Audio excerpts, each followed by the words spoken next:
Pour pouvoir voter, il faut remplir 4 conditions. Être de nationalité française, être âgé de 18 ans au plus tard la veille du scrutin, jouir de ses droits civils et politiques, autrement dit ne pas avoir été rendu inéligible, et surtout être inscrit sur une liste électorale. Pour certains, l'inscription est automatique, nul besoin de se réinscrire. Toute personne qui était déjà inscrite sur les listes électorales lors des précédents scrutins n'a pas à s'inscrire de nouveau. Il peut toutefois vérifier auprès du service des élections de la circonscription en venant ou en téléphonant s'il est bien inscrit.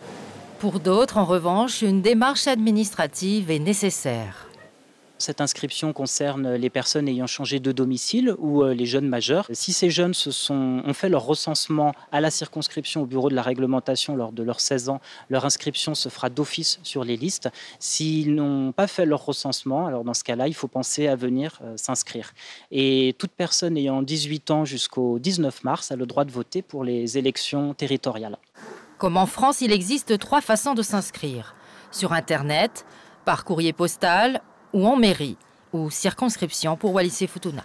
Depuis la simplification du processus d'inscription électorale en 2019, il est aujourd'hui possible de faire ces démarches jusqu'au 6e vendredi précédant le scrutin.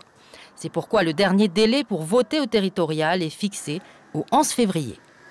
Si quelqu'un ne s'est pas inscrit d'ici le 11 février, il pourra toujours s'inscrire après le 11 février, mais il ne pourra pas voter pour les élections territoriales. Il pourra toutefois voter pour les élections présidentielles et les élections législatives. Tout de même, il y a de rares exceptions, des personnes en situation particulière dont les cas sont listés dans le communiqué officiel. Des fonctionnaires mutés, des militaires de retour au Fénois ou encore des personnes ayant changé de village pour raisons professionnelles. Ces cas particuliers ont le droit de s'inscrire jusqu'au 10 mars et pourront voter au territorial. Avant l'ouverture de la campagne d'inscription, 6 346 personnes étaient inscrites d'office sur les listes électorales de Wallis uniquement.